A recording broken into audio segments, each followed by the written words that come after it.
Hey everyone, I'm Mike. I'm the main developer working on the Filecoin flavored Ganache. For those that are not familiar, Ganache is Truffle's one-click blockchain that allows developers to quickly instantiate a blockchain on their computer and run tests against them, execute commands, transfer funds between accounts, basically to be able to simulate as if they were on a public network, but quickly, efficiently, with as many funds as they want and things like that. Ganache supports Ethereum. Ganache UI specifically supports Corda as well. And then with Filecoin flavored Ganache, Filecoin will be supported throughout the entire Ganache suite. Ganache has three different interfaces. There's Ganache Core, which is a Node.js library that allows people to integrate Ganache directly into their Node.js modules, which allows helping them out with unit tests that are automated through continuous integration or any other particular uses. We've seen it in a handful of different uses. There's also Ganache Cli, which allows people to use a command line interface to be able to instantiate Ganache really quickly.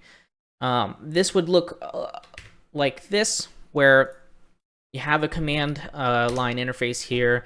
You would type Ganache and Filecoin, and that would quickly create some 10 random accounts for you, which is configurable. There are a lot of different options. I won't show them all here. And be able to get their private keys, and it funds them with some preset configurable amount of Filecoin. And then it starts up a Lotus simulator with an URL endpoint that you would hit as if you would any other Lotus node, as well as an IPFS simulator that just uses the JavaScript library for IPFS, so you can store files and things like that. We won't really go too much over the actual CLI interface. I will talk more about the Ganache UI interface, which is our graphical user interface for basically running the exact same thing as Ganache CLI, but with some buttons and nice views for easy viewing. Ganache UI runs on Windows, Mac, and Linux, and allows you to get that one-click blockchain by just, I guess, 2 clicks here, where you click this drop-down and change to Filecoin here. And we'll be creating our quick start workspace, which is your quickest way to get started. But we do have this idea of workspaces in Ganache UI where you can quickly and easily save your state of your blockchain if you wanted to use it later. For example, you wanted to have a persistent Filecoin setup with the IPFS files that you've uploaded, and you're signing off for the day, but you want to resume tomorrow. Well, you save that workspace, and tomorrow you bring it right back up, and everything as if you never left will resume right there. So we'll click this quick start workspace, and we'll see you get those 10 accounts get funded with that 100 fill there. And we'll go through each of these pages. But first, what we're going to do is we're going to change it to automatically mine at a certain interval. By default, it's not enabled to mine at an interval. It just gets mined when there is stuff to mine, and it mines it instantly. And we go to the settings here. We can go and quickly change our miner to not auto mine, but to mine on an interval. We'll do it every 2 seconds. And I've got the Filecoin Network Explorer example from the Filecoin shipyard. And we can see here we've got blocks showing up. It's just connecting to our Ganache instance of with Lotus. And you can see on Ganache UI, we've got our tip sets are incrementing every 2 seconds. You have your Lotus server, which is what the network inspector is looking at. You also have your IPFS server if you wanted to manually hit the IPFS server for some reason. And we've got blocks, tip sets and blocks being mined here. You can go to tip sets page and see all of those details. You can go ahead and click on them and see that there's a block, but it doesn't have any messages. So what we're going to do right now is we're going to transfer some funds between our first account here and our second account. I've got a message already propped up here where we're just going to send a JSON RPC method directly to the Lotus endpoint to push a message. We're transferring from the first account to the second account for 1 Filecoin. So we'll see the first balance go to 99 and the second one to go to 100. Be like 98.99. There's some funds to actually facilitate the message. So if we click send here, we can see that our balances did change here. And if you go to the tip sets, we can see this on tip set 42, which I believe, oh, that's not in the response of the JSON RPC. That's okay. But you can see in tip set 42, we've got a message here. This is our block with the full CID here. We can go ahead and click through this and see that there was a message, there was a value transfer for one fill. You can also go to the messages page over here and see a list of the most recent messages. You can click on this and get those details as well from there. So let's go over deals. So we've got this getting mined every 2 seconds. So let's go ahead and store a file on the Filecoin network. So here in the network inspector, and I move to the markets page, and we'll go ahead and choose a file to upload. Let's go ahead and upload this tarball zip file. You can see here we have this deal is in there, and you can see that the status is changing every 2 seconds. A tip set is mined, and the status changes. And you can see in the deals page, you can see that deal every tip set every 2 seconds. We move from one state to the next state for that deal, and we're now finally in that active state for that deal.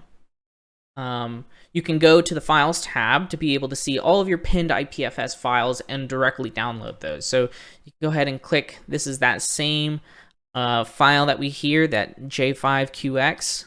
It's that file. We didn't assign a name. The network inspector doesn't assign a name there. We can go ahead and click download here, and we can give it just a file name here. And you'll see a little progress bar that went really quickly there to show that it downloaded. If there was any errors, there would be a little message to say what the error was. And that's essentially the Ganache UI side of things. As far as what we do support, there's a support document which we'll provide a link alongside this video, which lists out all of the Filecoin methods that we found in the schema and specifically said which ones were planned. We sent this document to Protocol Labs to be able to go through each of the different things and tell us if they would like any additional stuff, and here's where we're at. So planned is what we've planned, and then whether or not we've implemented it. All of the planned stuff has been implemented and released to NPM as a release candidate. If you would like to run Ganache CLI, let us know and we can give you some instructions on how to run Ganache CLI. The Ganache UI isn't released yet. And you can go through here and see all the different things. We have some of our own RPC methods to facilitate Ganache related stuff that's not specifically to Lotus, but then you can go through the list here and see all the different methods that are supported. And so going forward, we have a couple of things left to do. Most of the work the code has been completed for the Ganache core /CLI/UI, as you've seen. And we're going through and maturing all of the code, finding bugs and fixing those. We're going through a code review process internally to ensure everything is working properly and is implemented as close as possible to the Lotus implementation. We are doing documentation so that developers can know what is supported, what isn't supported, how to use it, and things like that. So that's it for today. We've talked a little bit about how Ganache splits up into the Ganache core CLI UI. We did a little quick demo of running the Ganache CLI as well as running the Ganache UI, which is our graphical user interface, and the CLI is the command line interface. And we showed you transferring funds, doing a deal, seeing the statuses through the Ganache UI, and being able to interface with Ganache. So that's all for today for the Ganache side of things. If you have any questions, please let myself know. I'm Mike, or any of the other Truffle team. Until next time, thanks. Hey everyone. I'm going to be talking about the Truffle Filecoin integration. So Truffle is a development framework for Ethereum in the form of a CLI tool. And what it does is it allows you to manage your smart contracts in a structured way. It offers automated contract testing, Solidity compiler, version management, deployment to testnets and Ethereum mainnet as well, and any kind of configuration or other steps that you would need to take to develop smart contracts on Ethereum. So for this integration, we developed a plugin infrastructure that allows you to store any kind of data to a decentralized storage platform. So in case of Ethereum development, that would be something like application files, front ends, configurations, anything that you do not want to store inside a smart contract on chain, but you do need for your application. And the way we develop that is it's all pluggable, so you can have different plugins for different platforms. So we have Preserve2 IPFS now and Preserve2 Filecoin, but we're also working on Preserve2 buckets. So let's look at an example. This is a simple Truffle project, and that has a Truffle config file and some other folders. And inside this Truffle config file, all your configuration options go there.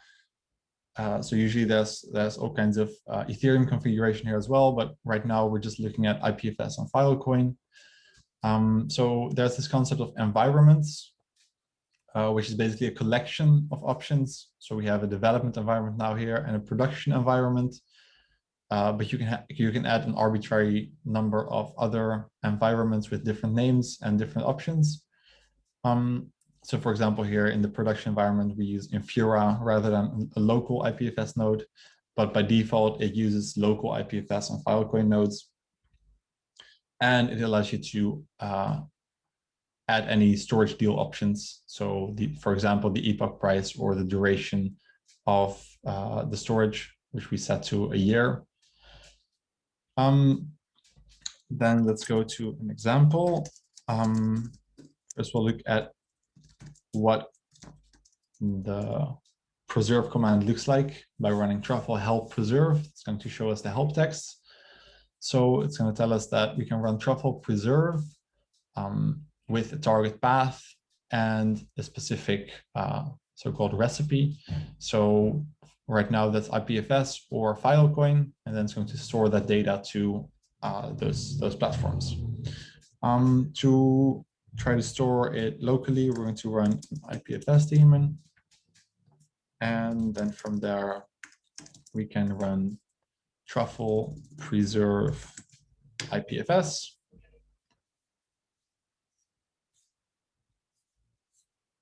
And so what we see that happened here is it loads the files, then it connects to an IPFS node and it stores the files, and it logs all the intermediate CIDs as well as the root CID. Then, of course, we can also use the production environment, which connects to Infura instead of the local IPFS. But other than that, all the usage is the same. Then to show it on Filecoin, we're going to run Ganache Filecoin first, which is Mike's project, which simulates the Filecoin network locally. And then what we can do is we can run the truffle preserve Filecoin command.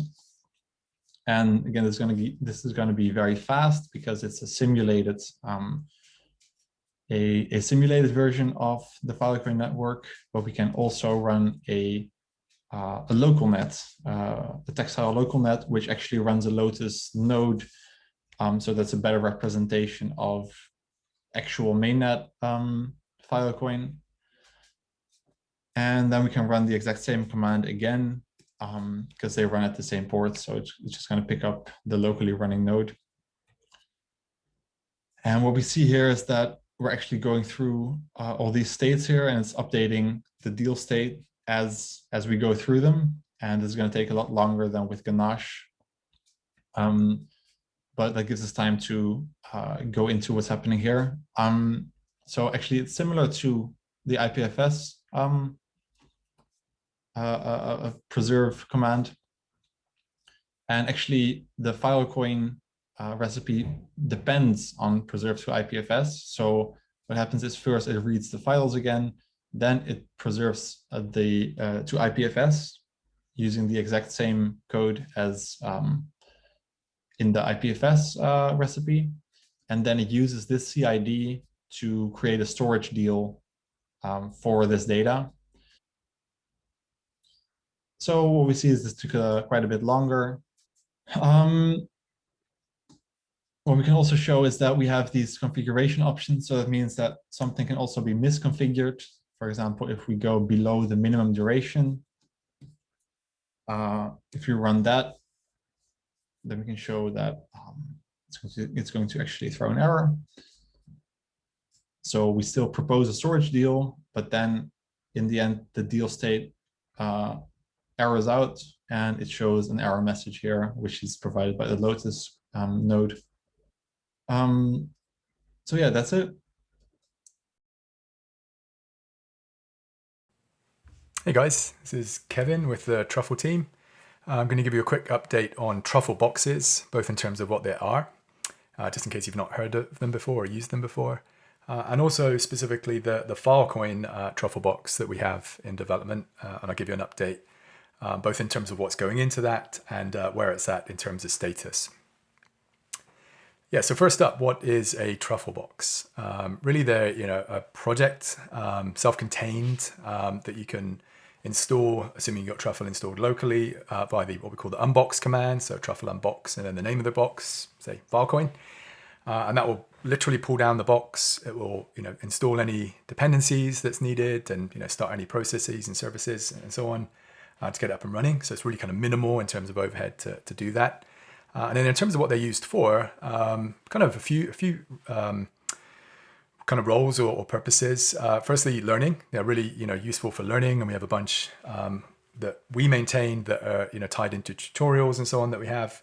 And then similarly for scaffolds or boilerplates for new projects that you might create. And then kind of everything in between. So really we have a long tail of them, and if you go to trufflesuite.com/boxes, you can have a browse around and just see all the ones that we have there. And as mentioned, we have both official ones that we maintain, and then this really long tail of partner and community ones. So yeah, by all means, have a look. Right. So yeah, and in terms of the Filecoin box that we have in development, this is the behind the scenes, the repo for it. Obviously, when this goes live, it will be kind of listed on our registry on that trufflesuite.com/boxes, and more importantly, be able to install it with Truffle Unbox Filecoin. I've put a note into the README right now that will be removed. If you do want to test it and play around with it before it's gone live, you can just unbox it directly from this repo where it's currently hosted. As you can see within the repo here, it's got all the kind of steps to get it set up. So everything from just running the Filecoin or Ganache flavored Filecoin or Filecoin flavored Ganache, with one command there that starts up the services behind the scenes, so the Lotus RPC, and spits out the URLs for those, and the IPFS node as well. And then right now, and this will probably definitely will be evolved slightly. We've got some steps just to get the Filecoin Network Explorer. So this is a project that was on the shipyard.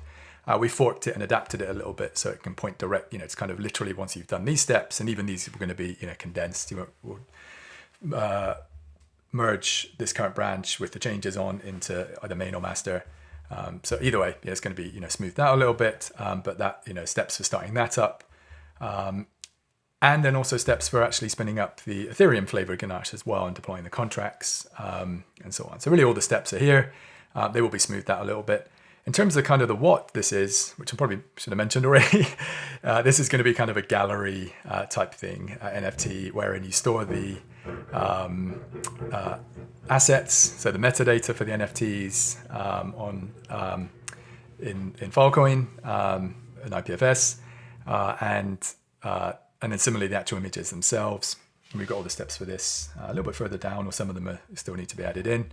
And then similarly as well, the actual minting side of things, where you take the CID and then use that when you actually mint the NFT. And then a few more things like transferring ownership, and we'll build a kind of lightweight UI for them as well. Another thing to add that's not currently in this README, or just says optionally running the Filecoin Ganache UI, we'll put that in as well, steps for that. And we'll probably maybe make that, the kind of default path for folks. And then optionally, if you run it on the CLI side, we'll make those the optional steps. Just because I think the Filecoin flavored Ganache UI version is, definitely a bit more of a, for folks that are relatively new to this space, just that kind of path of least resistance to get up and running and familiarize yourself with all the kind of goings on, all the constructs and so on. So yeah, as mentioned, this is very much still work in progress, and we'll evolve it and welcome feedback as we do that. Kind of side note, we ran this by Dinesh yesterday, and had some great feedback from him, and some good suggestions and so on. And yeah, definitely welcome that as this evolves. But it's already in a pretty good shape, at least so you can start playing with it. And yeah, and as mentioned, feedback is very much welcome as it evolves.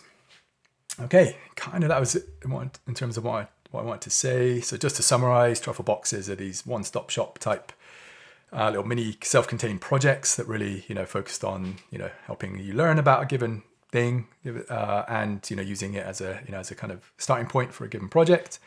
And then the Filecoin one that's in development is going to be exactly that. And yeah, it's ready to kind of start playing with if you want, with the big caveat that it's very much work in progress right now. So it will be evolving pretty rapidly. So that's